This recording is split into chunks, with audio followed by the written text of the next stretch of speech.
Hello, A. Hello, Jay. Welcome to another episode of Childhood Revisited. Yeah, this is Prince of Persia. This is basically the beginning of the game. This is how it starts. 1990. It's from 1990. This is a game that I've played a lot. Oh yeah. This is a fantastic game also. It is. So this is a game made by one person called Jordan Mechner. Oh, I didn't know that Yeah. it was only one person. Yeah, it was one guy, and he has filmed his brother. Yeah, I He have has seen those. rotoscoped the animations. You can see all that stuff. There's a lot of interesting stuff on Prince of Persia. He had, like, Jordan Mechner is the guy who made this, and he has written diaries, for example, when he was making it, and those have been published and so on, and they are fascinating to read. So I would recommend that to you, and also to you. And yeah, this is that game. I think it's his second game. His first one was called Karateka. Oh, that was also him? Yeah, and it looks pretty similar actually. Yeah. You can kind of see that it's by the same person. Yeah, this is Prince of Persia. This is the DOS version of the game. It has basically come out for kind of everything. The DOS version is the version that we played mostly. Did we play another version? The Game Boy version later on. Oh yeah. Yeah, which is actually kind of alright. But the DOS version is, I think, also the one that most people know. So yeah, we're gonna play this one, and let's get into it. So this is basically the setup. This basically tells you a lot about this game already, right? That is all we need to know. Yeah. You are thrown We into are this the person, and I'm already going in the wrong direction, but it doesn't matter. We're not going to attempt to play through of this game. So yeah. Because you have a time limit. You have to beat the game within 60 minutes. Yes, that is basically the what this game is about. So this is, as you can see, it's sort of a platformer, and you have to finish this game in 60 minutes. It does not have any lives, for example. If you die, you just restart the level, but the time does not reset, and that's kind of the thing. So you have to be kind of quick about it. You don't have to speedrun this game. It is doable in 60 minutes, but yeah. So that's the first level. It's kind of sort of an easy introductory level, but death comes pretty quickly in this game.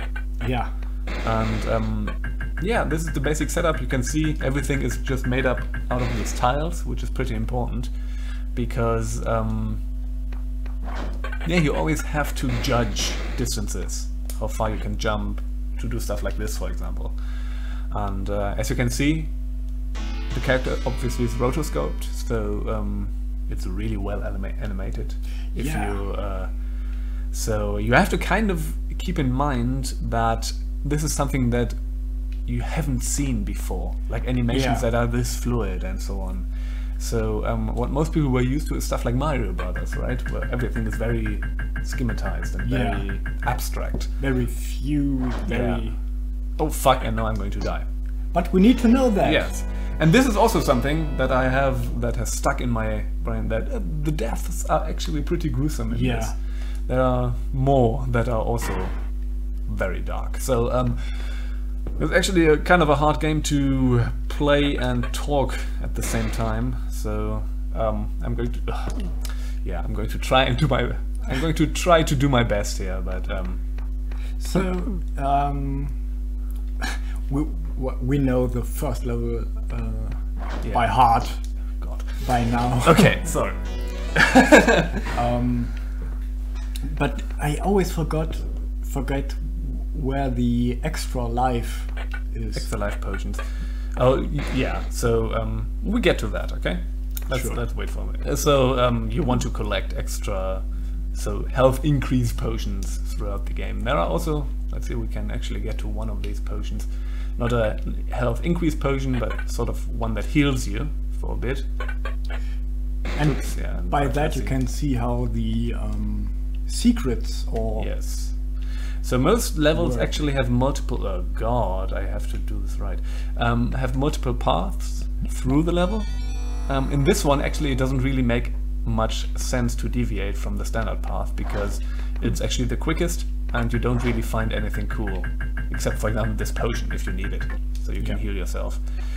And the levels are basically, as you can see, sort of these obstacle courses. And it's always about how can I traverse the level without dying. And yeah, with this fluid animation, it's obviously like it's not very responsive, like you would expect from something like Mario Brothers, right? Oh yeah. It's very like maybe I can demonstrate this. So I have pushed the button like maybe a second or 2 seconds before he actually took off. Yeah. And this is just the timing that you have to get down. So that's 1 or 2 tiles you have to press jump before you actually jump. And you kind of get this into your you kind of wire this into your brain. That actually kind of works at some point. So the controls are actually really simple. It's just the arrow keys and 2 buttons.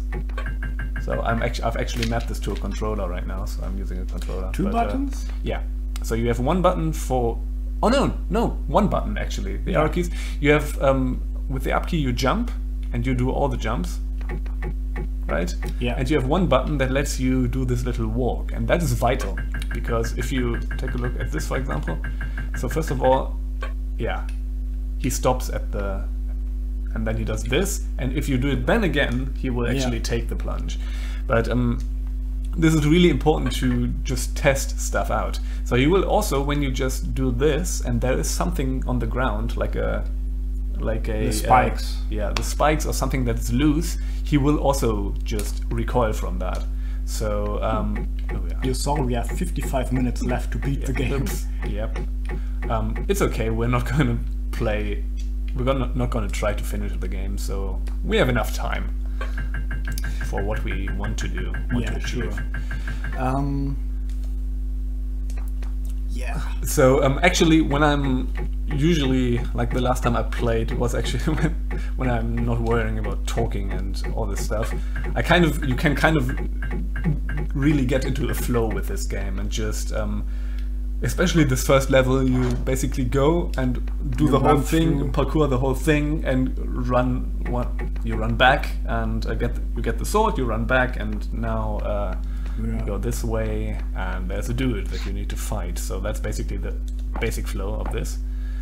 And also, I like the fighting system. That is also something very unusual, I think, for the time. Yeah, it is.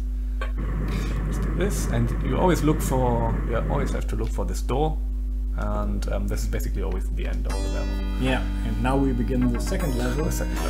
And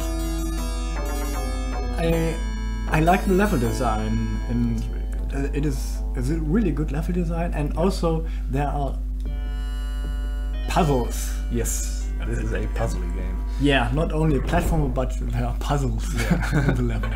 So we are going to get to some stuff. So first of all, there is obviously the exploration element.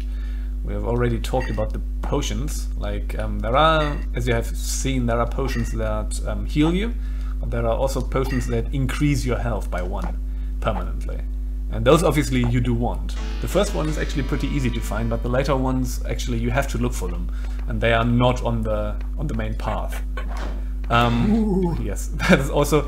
These, of course, they will impale you, except when you step into them. Yeah. So if you run into them or jump over them. But one thing that you can do once they are out, you can run. Yeah, that's right.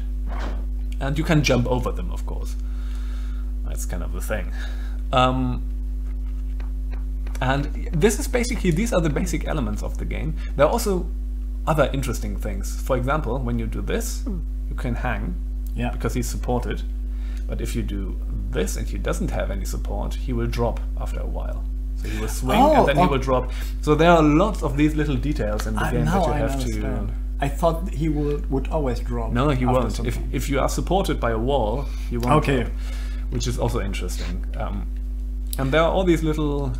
And the mechanic in the fighting, later the fighting will become difficult, not because the fighting He hits you and deals damage, but if you saw, it was good that you got hit, because you step back when you are hit, and most of the time you don't have much space because behind you is this will actually already start in this level, like all this stuff. Actually, the next fight in the next screen will already be an instance of that. And some of the time they stand on the edge, and if you go up, they will immediately impale you. So you have this instance where if you get you drop into the spikes and you're dead. Yeah. So let's murder this guy. Okay, so the thing with fighting is you have to be patient. That's kind of the biggest virtue here. You can't, if you just... basically the best thing you can do is you have to let them come. You can parry and then riposte immediately. That also works. And with these guys it's not as important to do that, but later it is. This potion is one that will hurt you. And this is actually easy to... so it will take off 1 health point. And this is actually easy to identify. If you play the Game Boy version, you don't have this differentiation. So that's actually kind of nasty. Okay, see, there you have another one. Yeah. Don't do a running jump here because you're too... No, fuck! I jumped up instead of forward. Oh, dear me. Okay, let's do this again. It's okay. So I think we're going to play to the 3rd or 4th level. Definitely the 3rd, because the 3rd is where things get fun and interesting. Is it the mirror? No, the mirror comes later. Okay. The mirror is... we probably won't see that here, but... so these are the elements of the game. The game will get a little weird later on. And you have stuff like the mirror, where you basically get separated from your shadow, and the shadow then becomes an antagonist. And it will drink away health potions, for example. And that is a whole little thing that happens. And at some point you get reunited with it. And then you get the health that he took away from you. And that's really cool. Yeah, but that part is a lot of puzzles. Yes, it is. So that stuff like that, right? We will see some weird stuff happen actually in this video in level 3. Also, you did not press the buttons that actually close the doors again, so this can happen too. Yeah. Okay. Yeah. Right. So doors can also get closed by certain weapons. With this guy, buttons. Yeah. With this guy, it's always, as you have seen, when you drop from above, the timing is you have to hit immediately. Because if you don't, he will hit you. You can't even you can't parry that because that apparently takes a little longer. Yeah. So this is actually a oh well, let's just press the plate. This will close the door and you can't go back. Actually, in this level you don't need to go back, but this you could get the health potion. Yeah. So let's do this again. Right, and gotcha. Oh fuck. Go 1 forward. Yes. Okay. Obviously this works in the other direction as well. You can push them into stuff. Yeah. That actually becomes important later. You will actually see that in this video. If we get as far as I want to get, but we will. So this is Prince of Persia. It kind of started a type of genre. So this is actually the first health increase potion. Is always here. It's like slightly off the path, but it's really easy to find. The later ones actually are trickier. So yeah, this kind of started this type of genre. I think it's mostly called like cinematic platformer or stuff like that. Like there are other games like Another World, for example, that is similar. That came afterwards. That was later. Yeah. Oh, interesting. Another World, what was like Flashback, and like all these types of games that came later. World. Odd World, yeah, it's also similar.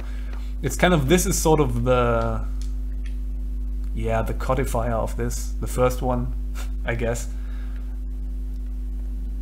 And they are all kind of in the same mold. I think Another World has more cinematic stuff in this. This is really mechanical in a way, Prince of Persia. Yeah. And Another World is more like set pieces and unique stuff. This is like really mechanical. Everything is tile based and everything is readable. That's not really the case in Another World. But yeah. Okay.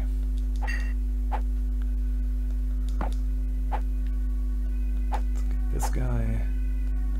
Alright. So we're almost done with this level. This game is so fun. Yeah, it's so good. It's one of my favorite games. And just great game until today. Yeah, you can still play this really well. You have to get used to the controls. You have to get used to like all this momentum and the animation stuff. But it's not that hard. No, it's not. You can.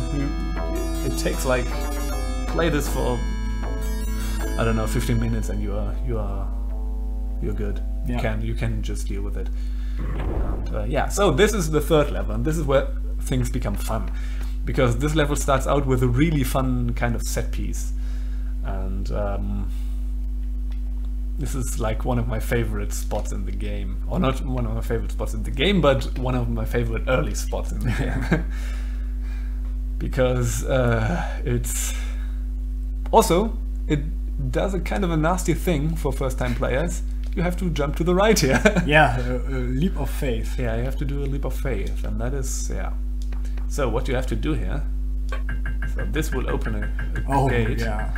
and now we have to book it. We really have to book it, because we really don't have the time. You need to... If you make one mistake... Yeah, see? Closes, and get through. that is, yeah, that's so fun. That is so satisfying to pull off. Yeah, it's really awesome. I know. And oh yeah, oops.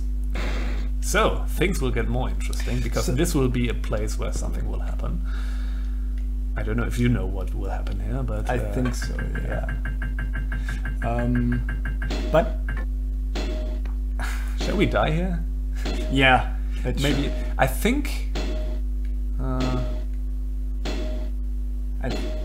Wait. Let's not. Okay. But those. Well, you can kind of imagine what will happen if you. That is actually the most gruesome death in the game. It will basically cut you in half. Maybe we're going to actually see one of those.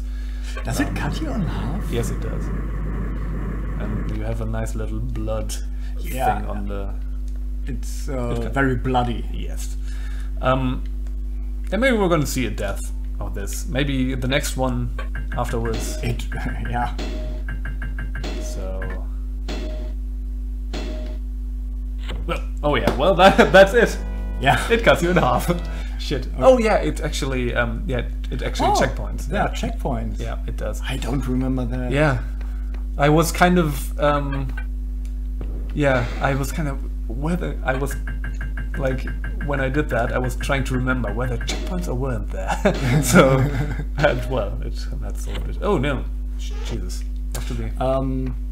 But you can consider the part in the beginning of the level that you have to jump to the right, the leap of faith puzzle. No, because it's not. No, not really. I mean, you can. Maybe. I mean, if you go to the left, you see there's a door that is closed, and where do I have to go? Yeah, right. Sure. So I have to trust. Yeah. Okay. Alright. Let's get this. Have to always remember. The fun thing is to get enemies into these traps. Yeah, there are instances in the game where you can do that. Yeah. And as always. So most of the game looks like this. There's actually one more tile set. I don't know if we're going to see that. I think it's the 5th level. Is actually already. That early? How many levels are there? I don't remember. I know that you get to the that's kind of a palace tile set. Yeah, right. You get to that, and then you go back into the dungeon. Oh, okay. And yeah. Okay.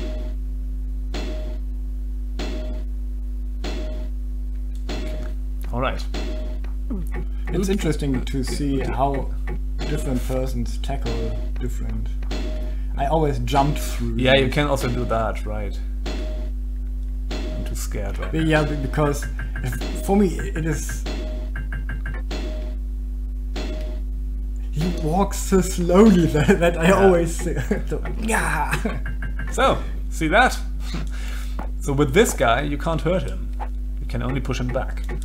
So yeah, that's basically what you have to do, right? I think we can actually do one thing here, that we have no,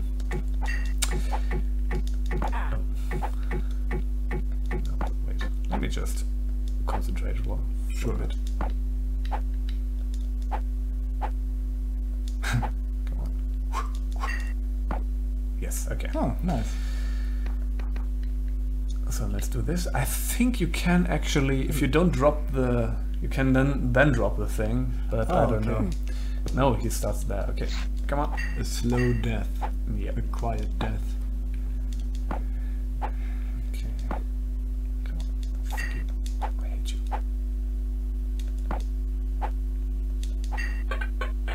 Yeah. Okay. All right. So. Sound effect for victory. Yes. Dum, dum, dum, dum. And the sound is actually really awesome. And what was it to the right? Do you know that? To the right? I don't actually know. Huh. I mean, we could take a look. How about we do? I think this will actually take us back. Maybe we see that the skeleton is dead. So dead. So we learn that this kills skeletons. Maybe. I don't know. I mean, you can't. Whoa, whoa, whoa, whoa! This is what's. Oh dear. Okay. Okay. Yeah. But that's basically, we basically finished this level, right? Well, that's kind of Prince of Persia. I don't know. Shall we go on, or we could? I mean, I think mechanic-wise we explained everything. Mostly everything, yeah. Mechanic-wise, I think not much will be added. You will fight stronger enemies, of course, and the game, as I said, it introduces interesting stuff, like for example the skeleton now, right? It kind of, you can't hurt it, so what do you do? And the game just throughout the game will present you with weird problems that you have to solve by what you can do. And yeah. So I don't know if we would actually be, I think it would not really be possible to finish this game with this save now. Yeah. Because we have already taken a while. Always have to be. Okay. It's weird that the same. He set me back. Come on, come on, come on. Oh. It's weird that we didn't hear the sound of the gate closing in the other. Yeah, right. So normally usually that would, I think that would. Yeah, that would actually carry over, but it kind of did. Well, I guess we will finish that here. I'd say this is Prince of Persia. This is an awesome game. This is sort of, well, I mean, Childhood Revisited is always to revisit an older game that we haven't played in a while. I actually have played this continuously, more or less, throughout. I can always replay this game. Yeah. I think the last time I played it was a year ago or so. For me as well. And then I recently, when I reinstalled it for doing this, I replayed some of this again. Because it's so good. It's so good, yeah. And it's just kind of pure in what it is. And yeah, it's one of these games. I don't know. I wouldn't know how to make this game any better. The thing is, also, I think the developers didn't really know. So after this, there came Prince of Persia 2, and Prince of Persia 2 is not. It adds a lot of stuff. Mm-hmm. It looks much more elaborate. It's more. It has nicer graphics. It has nicer graphics, but also the nicer graphics kind of detract from it because, like, the environments are not as easily decipherable, for example, and it becomes really, the game is much harder to read, and it detracts from the game, actually. I think this one is actually, if you want to play a Prince of Persia game, play this one. I would actually recommend playing the DOS version. It's a great version. I don't know where I think there's actually no easy way to buy this in like, there's no digital version that is sold anywhere. Is it still sold? I mean, Ubisoft has the rights to Prince of Persia, but I don't know if they sell it anywhere. But it's easily obtainable, I guess. I would recommend actually playing this DOS version. There are other versions of the game. The DOS version is not the original version of the game. It was originally made for the Apple II, actually. And then afterwards there have been versions for basically everything. There's a version for the NES, which I would avoid. It's really bad. It's really janky and like it doesn't really work. There's an interesting version as well that is maybe interesting for playing. It's the Super Nintendo version, because that version changes a lot of stuff. Like it expands the levels. I think you have 120 minutes for this one. It has different levels, and I remember. It remixes basically the levels. This is not, if you play only one version, I would not play this one, because it also kind of loses a bit in the process. But it's really interesting to play after you've played this one, I would say. Yeah, play it's first. Not it's not as pure, not as distilled as this one, but it's also kind of cool, because it's sort of a remix, and it's weird and different. Also, the Game Boy version is actually totally alright. It does one thing that is kind of not good, because it stops you when you run against the wall. It plays a little animation, and that makes it slower, much slower, because of this little animation. That's really annoying. Everything else is basically this game. It plays well, it controls well, it's kind of good. And you can get the Game Boy Color version, which is the same but with color. You can get that from the 3DS eShop. Actually, it's on there. So you can get that on the 3DS and play it there. I think that's nice. That is actually the easiest version, the easiest way to buy and play this game right now. It's not as good as this version, but it's also doable. You can totally play it. Playable. Yeah, completely playable, and it has everything in there. So it's not cut in any way. So that's that. If you like platformers, yeah, you should play this. Play Prince of Persia 1. Yeah, it's great. Okay, so thanks. And yeah, obviously this would then later become a whole franchise. There was Prince of Persia 3D, which was apparently kind of bad. It was sort of in the Tomb Raider mold. Wasn't it this Prince of Persia 3 simply called? 3D it was actually. Yeah. I have it. Yeah. I bought it back then. It wasn't that great. It was kind of like... It's also kind of interesting, because I think this game in the 3D space is actually then kind of Tomb Raider. Tomb Raider works much the same way. It also has like you have to gauge distances, and everything is made out of these blocks that are... And Prince of Persia 3D then also did that. Basically the circle goes round, but it wasn't as good. And later then there was obviously Prince of Persia Sands of Time, which is also a really good game. So that was I don't know that one. Yeah, that was actually Ubisoft then acquired the rights, and they rebooted it with Prince of Persia Sands of Time, and that's really awesome. Is that also a 2D platformer? No, it's 3D. Okay. It's a 3D game, but they nailed the 3D controls. Okay. So, like, it's basically... There's some fighting in there, but it's mostly about getting around environments and getting around traps and so on. So it's really... I think it's kind of the best possible 3D version of this game, in a way. Okay. And then the later ones are, well, whatever. I don't really care for those. But Sands of Time is a really good game, so that's also a recommendation. When did it come out? I think it was like PlayStation 2, Xbox. Okay. During that time, and like 2000s, somewhere, 2003 or something like that, I would say. Okay. Well, yeah. So this may be something for you to check out, because you don't know that. It's a really popular game, and it's really it's and for a reason, because it's really good. And then there was later stuff that is also Prince of Persia, that is, well, whatever. That's another story. Like when with Prince of Persia 3D, there was just another game that was a reason for us why we were not so happy with 3D games. Yes, right. Yeah, we kind of... It took a while for us to actually get used to 3D games. Yeah. Yeah.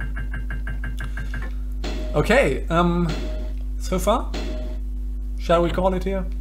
With this... Just run through and run into it. Okay. That's always... Yeah. I mean, it's the same, but... Yeah. It's fast and brutal. Yes.